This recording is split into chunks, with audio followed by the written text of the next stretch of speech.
নমস্কার, দেখছেন রিপাবলিক বাংলা। আমি সৃজিতা আপনাদের সঙ্গে দিনের শেষে ফের একবার চলে এসেছি। দিনের শেষে মানে বুঝতেই পাচ্ছেন, প্রার্থীরা কোনো কোনো সময় প্রচারেও থাকেন, কোনো কোনো সময় প্রচার সেরে পার্টি অফিসে শেষ লগ্নের যা আলাপ আলোচনা, পরের দিনের যা এজেন্ডা, যা চিন্তা ভাবনা রয়েছে সেগুলো নিয়ে আলোচনা করতে থাকেন। আচ্ছা, আজকে আমি কোন বিধানসভা কেন্দ্রে রয়েছি? আজকে আমি এমন একটা বিধানসভা কেন্দ্রে রয়েছি যে বিধানসভা কেন্দ্রে মূলত টানা 60 বছর প্রায় বামেদের ঘাঁটি থেকেছে। আগে হ্যাঁ, এই বিধানসভা কেন্দ্রে বিধায়ক হিসেবে থেকেছেন অসীম দাশগুপ্তের মতো বাম নেতারা। কখন এটি সিপিআই এর হাতে গেছে, কখন এটি সিপিআইএম এর হাতে গেছে। এবং 2011 সাল থেকে যদি আমি ধরি তাহলে এটা একেবারে তৃণমূলের ঘাঁটি হয়ে রয়েছে। অমিত মিত্র এখানে থেকেছেন এবং এর পরবর্তী সময়ে আপনাদের মাথায় থাকবে 2021 সালে নন্দীগ্রামে মমতা বন্দ্যোপাধ্যায়ের হার, ভবানীপুর থেকে জিতেছিলেন শোভনদেব চট্টোপাধ্যায়। সেই ভবানীপুর থেকে ছেড়ে বেরিয়ে এসে তিনি ফের লড়াই করেন, ভবানীপুরের লড়াই করেন মমতা বন্দ্যোপাধ্যায়, সেখান থেকে তিনি জেতেন এবং এই বিধানসভা কেন্দ্রের উপনির্বাচনে শোভনদেব চট্টোপাধ্যায় ফের জিতে যান। তাহলে আপনারা এতক্ষণে নিশ্চয়ই টের পেয়েছেন আমি কোন বিধানসভা কেন্দ্রের কথা বলছি। আগে হ্যাঁ, একদম ঠিক ধরেছেন, আমি খড়দা বিধানসভা কেন্দ্রের কথা বলছি। এবার এই বিধানসভা কেন্দ্রের সব পক্ষই প্রার্থী দিয়েছে, তৃণমূল, বিজেপি, সিপিএম, কংগ্রেস। এবার এই বিধানসভা কেন্দ্রের ফলাফল কি হতে চলেছে? যে বিধানসভা কেন্দ্র মোটামুটি রাজনৈতিকভাবে দেখা গিয়েছে খুব একটা পরিবর্তনশীল নয়, 60 বছর একটা নির্দিষ্ট দল থেকেছে, 2011 থেকে 26 অব্দি, অর্থাৎ এখনো অব্দি একটা নির্দিষ্ট দলই রয়েছে, কোনো নরণচরণ হয়নি। তাহলে 26-এ এই বিধানসভার ফলাফল কি হবে, এই এলাকার মানুষ কি বলছে জানার চেষ্টার পাশাপাশি প্রার্থীরা কি বলছেন সেই দিকেও নজর রাখবো। কোন প্রার্থীর কাছে যাব? চলো যাওয়া যাক, চলো।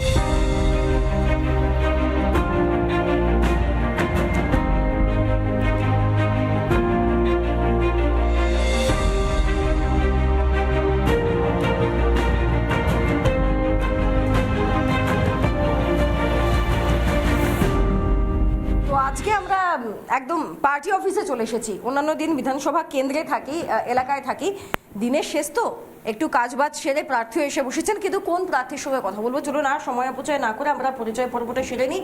কল্যাণ চক্রবর্তী বিধানসভা কেন্দ্র খড়দা বিধানসভা কেন্দ্রের প্রার্থী, তার সঙ্গে আজকে আমরা আলোচনা করবো। কল্যাণ দা, কেমন আছেন? দারুণ বিন্দাস। আরে বাবা, বিন্দাস আছেন। প্রচার কেমন চলছে? প্রচার দেখুন, পথ আমারে সেই দেখাবে যে আমারে চায়। আচ্ছা, আমি অভয় মাঝে বাঁধব তরি, এই শুধু মোর দায়। জনতা জনার্দন বিজেপিকে চাইছে, খড়দহে আমাকে চাইছেন, অতএব আমার জয় সুনিশ্চিত।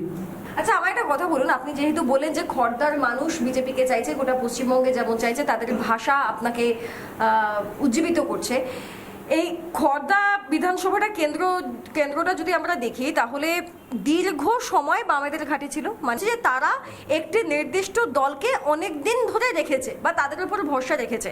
তাহলে হঠাৎ 26 সালে এসে কেন মনে হচ্ছে যে খড়দার সমস্ত মানুষ বিজেপিকে ভোটটা দেবে বা পদ্মফুলে ভোটটা দেবে? এটার মূল ফ্যাক্টরটা কি? দেখুন, বাম আমলে দীর্ঘদিন থাকার যে রহস্য, সেটা হচ্ছে তাদের সায়েন্টিফিক রিগিং। আচ্ছা, এত বছর ধরে থাকার কথা নয়, কিন্তু 2026-এর বিধানসভা নির্বাচন এক অভূতপূর্ব নিরাপত্তায় হচ্ছে। মানুষ বিশ্বাস করছেন যে এ নির্বাচন সারা বিশ্ববাসী দেখেনি। শাসনের মধ্যে একটা পক্ষপাতিত্ব, কেবলমাত্র দলীয় দলদাস যারা আছে তাদের উন্নয়ন, যারা কাটমানি গ্রহণ করে কেবল তাদের উন্নয়ন, আপামর বঙ্গবাসীর প্রতি তাদের তাচ্ছিল্য, তারা এখন ক্ষোভে ফুঁসছে। নারী শক্তি বিচার হচ্ছে না, অভয়ার বিচার পাননি, মানুষের মধ্যে একটা তীব্র ক্ষোভ। আপনি যখন অভয়ার বিচারের কথা বলছেন, এই সময় আমার একটা প্রশ্ন তুলতেই হচ্ছে, যেহেতু এই ইস্যুটা এখন একদম গরম ইস্যু বলা যেতে পারে, রাজনৈতিক ময়দানেও ভীষণ রকম শক্তিশালী ইস্যু। এই অভয়ার বিচার নিয়ে যখন তৃণমূলের দিকে প্রশ্ন করা হচ্ছে, ঠিক একইভাবে কিন্তু কেন্দ্রীয় সরকারের দিকে প্রশ্ন করা হচ্ছে, ইডি সিবিআই এর দিকে প্রশ্ন করা হচ্ছে। সেই সময় দাঁড়িয়ে স্বাস্থ্যমন্ত্রী বলুন, কেন্দ্রের স্বরাষ্ট্রমন্ত্রী বলুন, তাদের নিয়ে প্রশ্ন করা হচ্ছে। এই বিষয়তে আপনাদের কি স্টেটমেন্ট? দেখুন, আমাদের যে দলীয় সংকল্প পত্র, তার যদি আপনি নিবিড় পাঠ করেন, তন্নিষ্ঠ পাঠ করেন, তাহলে মাতৃশক্তির বিকাশের জন্য, মাতৃশক্তির সুরক্ষার জন্য যে 5-6টা যে বিশেষ বিন্দু রাখা হয়েছে, তা থেকে প্রমাণিত হবে যে কেন্দ্রীয় সরকার পশ্চিমবঙ্গে মাতৃশক্তির কর্মস্থলে যাওয়া, শিক্ষাঙ্গনে যাওয়ার জন্য একটা অভয়ারণ্য তৈরি করতে চায়।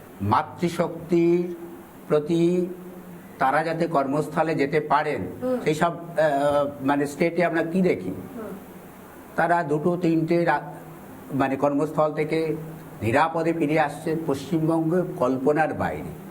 আসলে আমার মনে হয় যে পশ্চিমবঙ্গে আইনের শাসনই ছিল না। তো পশ্চিমবঙ্গকে এখন মহাভারতীয় স্রোতে মিলতে হবে। আমরা তো বলছি পথে এবার নামো সাথী, পথে হবে। এ বাবা, আপনি এইটা বলছেন, এটা তো আবার বামেরা বলবে এটা আমাদের গান। কোন সাংস্কৃতিক বিষয় কোন দলের নির্দিষ্ট হতে পারে?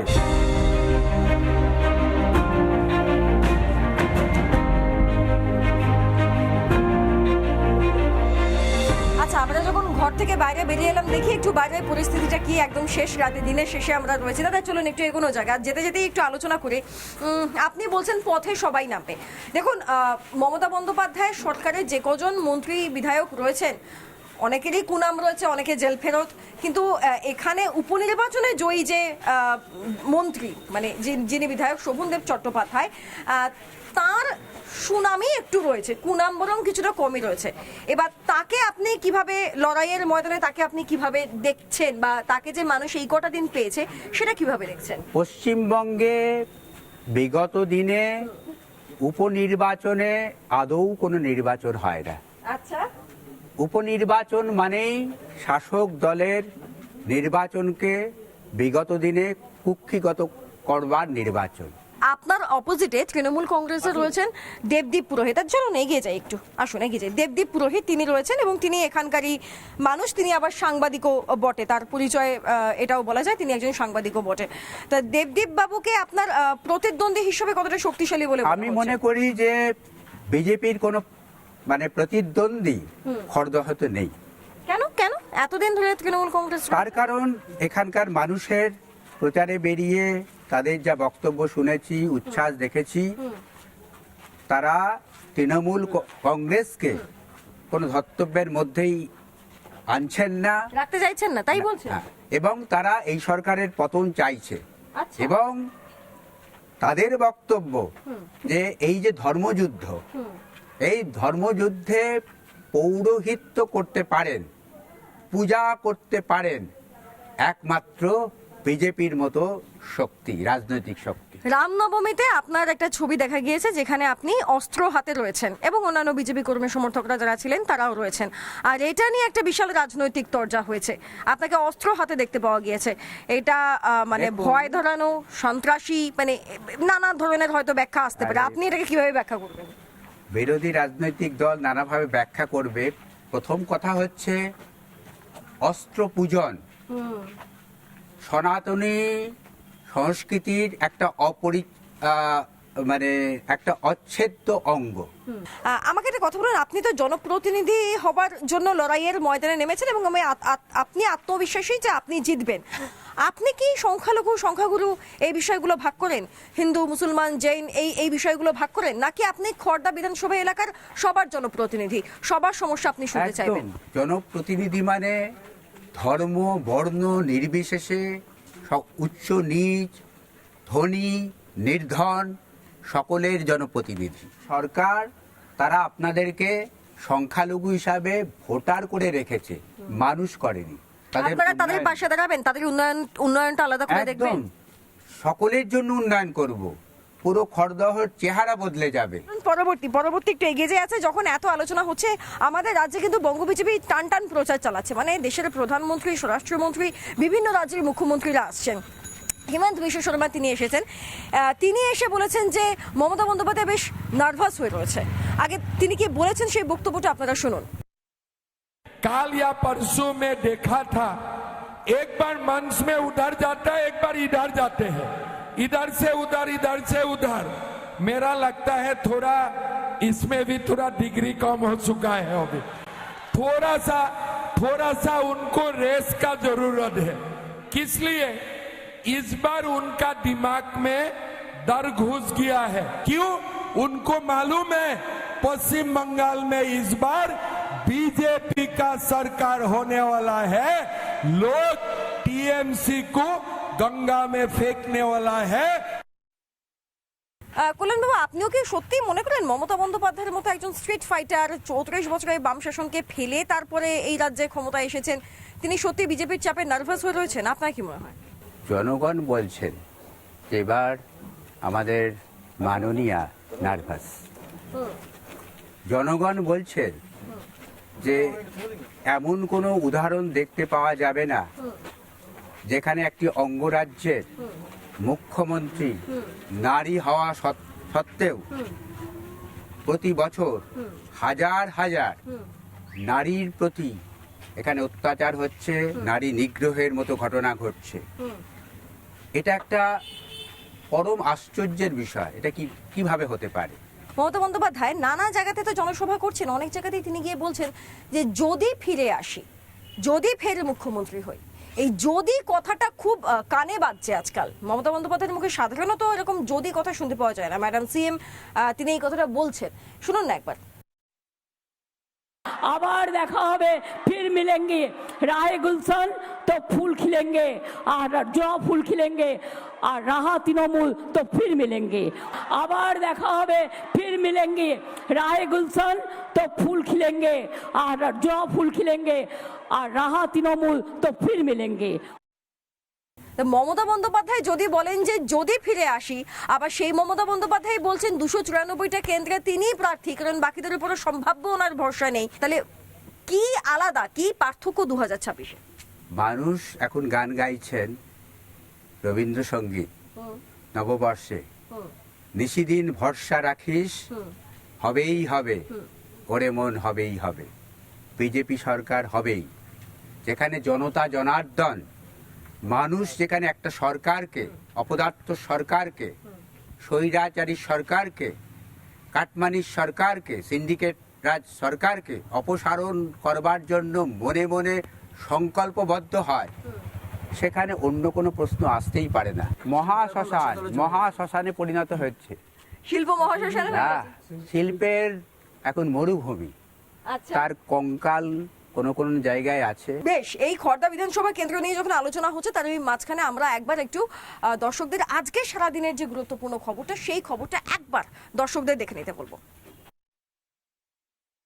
भारत का हर नागरिक देख रहा है कि कैसे भारत की नारी शक्ति की उड़ान को रोक दिया गया, के सपनों को बेरहमी से कुचल दिया गया।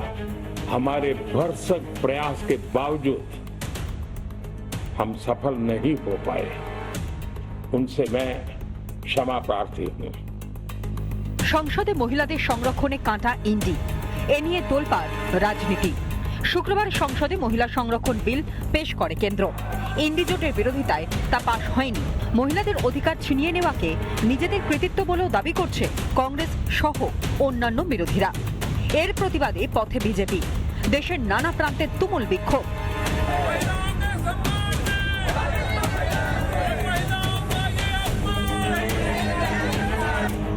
শনিবার পথে নেমে বিক্ষোভ দেখায় বিজেপির মহিলা মোর্চা।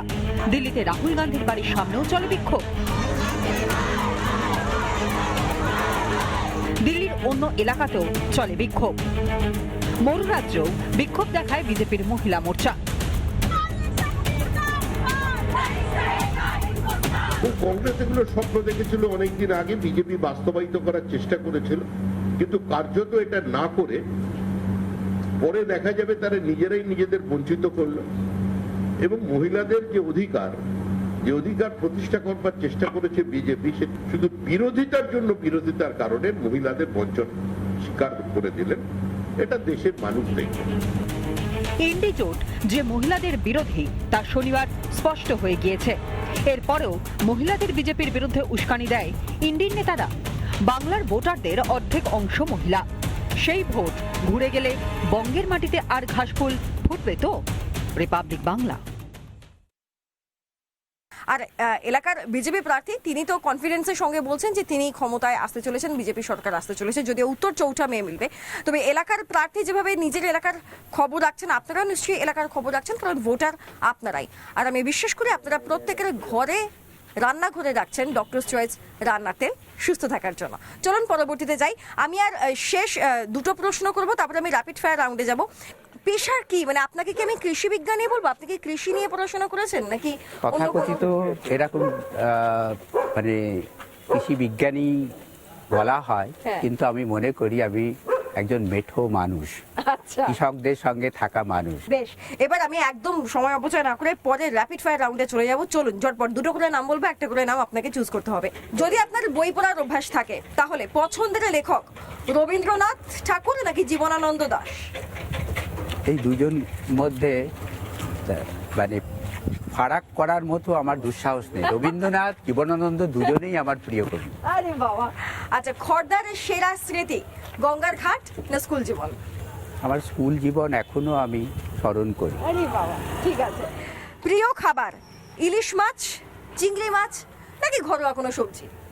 এটাও বিচ্ছিন্ন করা যায় না। না না না, একটা এখান থেকে চুজ না করতে না হবে। না না।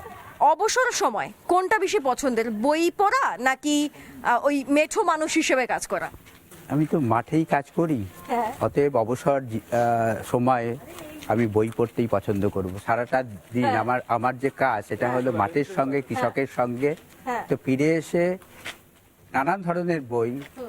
এবার কিছু গুজব, সেই গুজবগুলো আদৌ সত্য না সেই গুজবগুলো সত্য নয়, সেটাকে বলবেন আপনি, সেটা আপনাদের বলার দায়িত্ব। ভোট প্রচারে বেরিয়ে কোনো গ্রামীণ এলাকায় যদি কোনো মেঠো এলাকায় যান, তাহলে আপনি কি গন্ধ শুকেই নাকি বলে দিতে পারবেন সেখানে কোন ফসলটা সব থেকে বেশি ভালো হতে পারে? এরকম হয় নাকি? এরকম হয়? আপনি বলুন না, হতে পারে? আচ্ছা আচ্ছা, এটা হতে পারে না। ওকে, বিজ্ঞান, কৃষি বিজ্ঞান বলে তো একটা আচ্ছা, বিষয় আছে। হ্যাঁ, আচ্ছা। এমন কোনো বিষয় আছে যে নির্বাচনী এলাকায় প্রচারে যাচ্ছেন কিন্তু সময় সকলে পৌঁছতে পারছে না, তাতে আপনি খুব রেগে যাচ্ছেন? মানে আপনি কি নেচারে খুব রাগী মানুষ? না, কখনোই নয়। সব মানুষকে সঙ্গে নিয়ে কাজ করতে পারি। হ্যাঁ, আমরা একটা সমন্বিত সত্তা, সব মিলিয়ে একটা সামগ্রিক রূপ। এই যে বিজেপি আমাকে প্রার্থী করেছে, এখানে আমি ব্যক্তি কল্যাণ চক্রবর্তী নই। আমার দলের একটা সমন্বিত সত্তা, একটা সামগ্রিক রূপ। বেশ, আমরা আমাদের আলোচনাটা এখানেই শেষ করছি। কল্যাণ চক্রবর্তী আমাদেরকে বেশ কিছুটা সময় দিয়েছেন, একদম সত্যিই দিনের শেষ, মানুষের ক্লান্তিও কাজ করে লাগাতার প্রচারের মাধ্যমে, এবং সেই সময় থেকে কিছুটা সময় আমাদেরকে বের করে দিয়েছেন, তার জন্য কল্যাণবাবুকে অসংখ্য ধন্যবাদ। তার যারা কর্মী সমর্থক আমাদেরকে এতক্ষণ সময় দিয়েছেন তার জন্য ধন্যবাদ। তবে খড়দা বিধানসভা কেন্দ্রে কি হতে চলেছে, যে বিধানসভা কেন্দ্রে লাগাতার নির্দিষ্ট একটি রাজনৈতিক দল বছরের পর বছর থাকে, সেই বিধানসভা কেন্দ্রকে 26-এ সত্যিই কোনো বদল আনবে? 4 মে তার উত্তরটা আমরা পাবো। আর যেতে যেতে আমরা আরেকবার আপনাদেরকে জানিয়ে দিই যে নিশ্চয়ই প্রত্যেকে বাড়িতে রান্নার ঘরে ডক্টর চয়েস রান্নার তেল রাখছেন, কারণ এই ভোট আবহে এই গরমে নিজের শরীরকেও সুস্থ রাখতে হবে, তাই তো? আজ এখানেই শেষ করছি। দিনের শেষে দেখতে থাকুন রিপাবলিক বাংলা। ক্যামেরায় ছিলেন রোহিত গণ এবং অতনু নাগ। ভারত মাতা কি জয়, বন্দে মাতরম, বন্দে মাতরম।